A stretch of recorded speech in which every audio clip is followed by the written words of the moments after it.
شرابی قیامت والے دن کس حال میں آئے گا؟ اللہ پاک کے آخری نبی حضرت محمد صلی اللہ علیہ وآلہ وسلم کا فرمان عبرت نشان ہے۔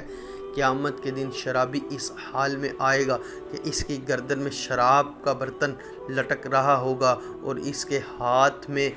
لہو و لعب کا آلہ ہوگا، حتیٰ کہ وہ آگ کی سولی پر لٹکا دیا جائے گا تو ایک منادی ندا کرے گا، یہ فلاں بن فلاں ہے۔ اس کے منہ سے بدبو خارج ہو رہی ہوگی اور لوگ اس پر لعنت کرتے ہوں گے۔ پھر عذاب کے فرشتے اسے آگ کی سولی سے اتار کر جہنم میں ڈال دیں گے،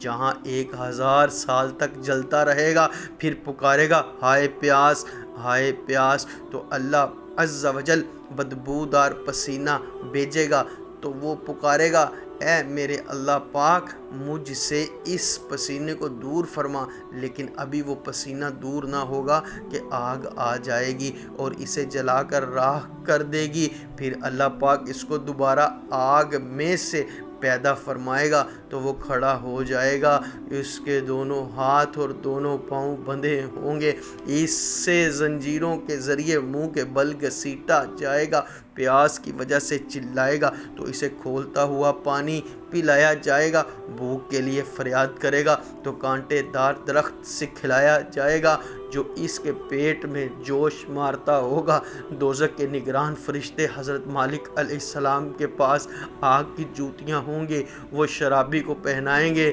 جس سے اس کا دماغ کھولنے لگے گا، یہاں تک کہ ناک اور کان کے راستے بہہ جائے گا۔ اس کی دھاڑیں انگاروں کی ہوں گی، اس کے منہ سے آگ کے شعلے نکلیں گے، اس کی آنتیں کٹ کٹ کر اس کی شرمگاہ سے گر پڑیں گی۔ پھر اسے چنگاریوں اور شعلوں کے ایسے تابوت میں رکھا جائے گا جس کا عذاب 1000 سال کے طویل عرصہ تک ہوگا، اور اس کا تابوت کا دہانہ تنگ ہوگا اور اس کے جسم سے پیپ بہتا ہوگا، اس کا رنگ متغیر ہو چکا ہوگا۔ وہ فریاد کرے گا، اے میرے اللہ پاک، آگ نے میرے جسم کو کھا لیا ہے، ہلاکت ہے اس شخص کے لیے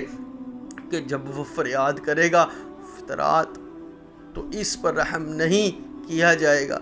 جب وہ ندا کرے گا تو اسے جواب نہیں دیا جائے گا۔ اس کے بعد پیاس فریاد کرے گا تو حضرت مالک علیہ السلام اسے کھولتا ہوا پانی پینے کو دیں گے۔ شراب خور جب اسے پکڑے گا تو اس کی انگلیاں کٹ کر گر پڑیں گی، اور جب اس کو دیکھے گا تو اس کی آنکھیں بہہ پڑیں گی اور رخسار کا گوشت گر پڑے گا۔ پھر 1000 سال کے بعد تابوت سے نکالا جائے گا اور ایسے قید خانے میں ڈالا جائے گا جس میں مٹکے کی مانند سانپ اور بچھو ہوں گے، وہ اسے اپنے پاؤں تلے روندیں گے۔ پھر اس کے سر پر آگ کا پتھر رکھا جائے گا، اس کے بدن کے جوڑوں میں لوہا چڑھا دیا جائے گا، اس کے ہاتھوں میں زنجیریں اور گردن میں توق ہوگا۔ پھر اسے 1000 سال کے بعد قید خانے سے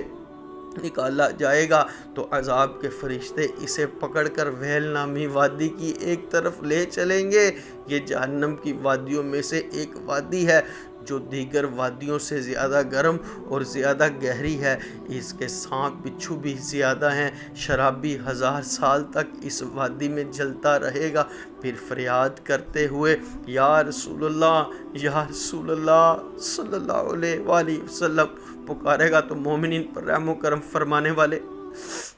رسول کریم رؤوف الرحیم صلی اللہ علیہ وآلہ وسلم اس کی فریاد سن کر اللہ پاک کی بارگاہ میں عرض کریں گے، اے میرے اللہ پاک، جہنم سے میرے کسی امتی کی آواز آ رہی ہے۔ اللہ پاک فرمائے گا، یہ تمہاری امت میں سے وہ شخص ہے جو دنیا میں شراب پیا کرتا تھا اور بغیر توبہ کیے مر گیا تھا۔ حضور صلی اللہ علیہ وآلہ وسلم عرض کریں گے، اے میرے اللہ پاک، یہ میری شفاعت سے تو نکل چکا ہے، ہاں تو اسے اپنے کرم سے معاف فرما دے۔ اے بندے، گناہوں سے توبہ کر لے اور بارگاہ الہی سے خطاؤں کو بخشوا لے۔